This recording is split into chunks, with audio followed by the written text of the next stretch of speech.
You're listening to the Hidden Killers podcast with Tony Brueski. Featuring attorney, guest, and former felony prosecutor Eric Fadis. Talk about the Delphi murder case. It's been interesting to say the least over the last many weeks, probably going into months now, since the Odinism theories have become more and more prominent, not necessarily saying that they're legitimate, but more and more prominent. The fantastical nature of them putting many people, back. But then you look at some of these pieces in this Odinistic theory, and parts of it do seem to check out in some ways, shapes, and forms. One of those pieces was the accusations against some of the guards where Richard Allen is in prison right now, not jail, but prison, and them wearing patches that talk about Odinism, that show allegiance to Odinism.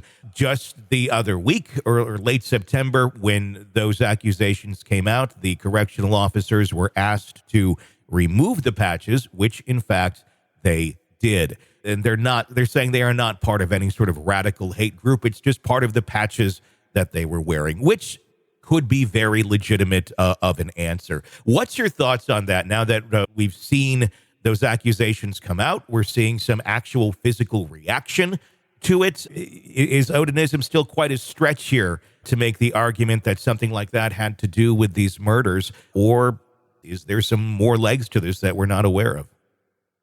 When we're talking about how innocent children may have been murdered, we've got to leave no stone unturned. And that's part of what the defense is doing. Now, there's probably a strategic and self-interested component there as well.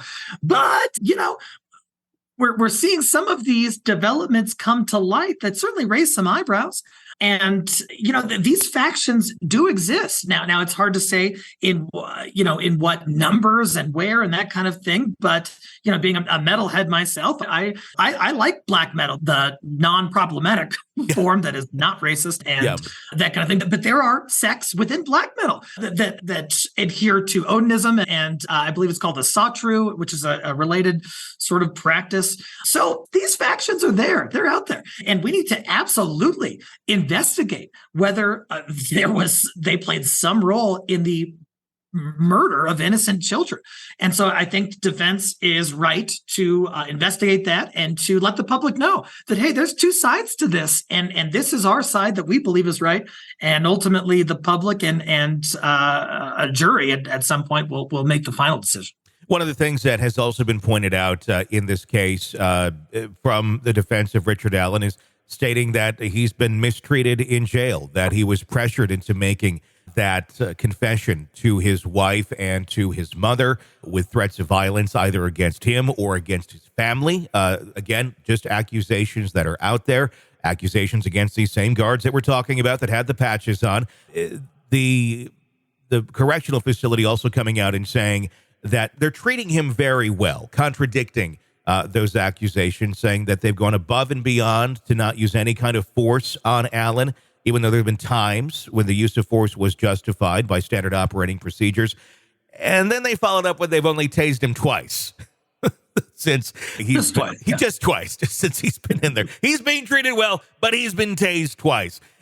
I don't know. I don't know Richard Allen. I don't know his character, but from everything that we do know, he was a CVS employee, pharmacy tech, living a life, was a father. I don't really know, why you'd be tased in prison if you were, just kind of trying to follow the rules. Maybe he wasn't, but he doesn't necessarily strike me as one of those that's going to go out of their way to try and get hurt or have pain inflicted on them. I mean, unless that's part of the strategy of, look what they did to me. If Richard Allen's defense is true, that this was some Odinism cult that committed these murders and not him, it would certainly be consistent with that theory that affiliates of that same group would mistreat him while he is in jail awaiting the trial for these wrongful accusations from his perspective. Mm-hmm. So, does it fit with the narrative that Richard Allen is putting forth and that his attorneys are putting forth? It kind of does. And it's sort of, for some observers, lends credence to that narrative that maybe there is something weird going on here. Maybe this guy is being mistreated while in prison or while in jail. And that it has something to do with trying to protect the individuals who are actually is all just coming to light recently, but certainly consistent with the narrative that Richard Allen has put forth so far. Yeah, I mean, it really does play along with that. There's that possibility of the Franks hearing. We don't know. There's been no date set for anything of that nature. But, I mean, it certainly seems like it could be justified, considering there are some pretty strict, or not strict, but some pretty strong accusations of officer misconduct in this case, in terms of relaying information, specifically the Odinist information, when it was discussed and requested early on. Whether it's legit or not, if they were holding it back, that still, raises some eyebrows and leads to some questions about the fairness of all of this. Where do you think that's going to go? And do you think he's going to be granted that hearing to try and make his argument? Yeah, no, I think that, anytime the government withholds information and then is forced to disclose it later and it looks really bad, it's a double loss for the government. It makes them look that much worse. When I was a prosecutor, my approach was give them everything. Let them know everything, the good, the bad, and the ugly. And if I believe in my case and that I can prove it, I'm still going to, come with it. And the fact that the government has kind of, withheld is sort of a courteous word. Perhaps they're hiding information. That all is to Richard Allen's benefit. And, the government is just shooting themselves in the foot on that. And my gosh, if they have folks in the jail who subscribe to some extremist racist ideology, not only does the public and Richard Allen deserve to know that, but they need to take corrective measures immediately on that. And so the fact that they kind of were secretive about this information, the government, I think was just a total misstep on their part. Want to listen ad-free?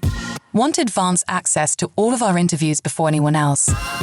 Become a True Crime Today Premium Plus subscriber on Apple Podcasts. You get every episode commercial-free. So you can binge on true crime until you can binge no more. Search True Crime Today Premium Plus on Apple Podcasts now, or go to our podcast page and sign up now. More of the Hidden Killers podcast next.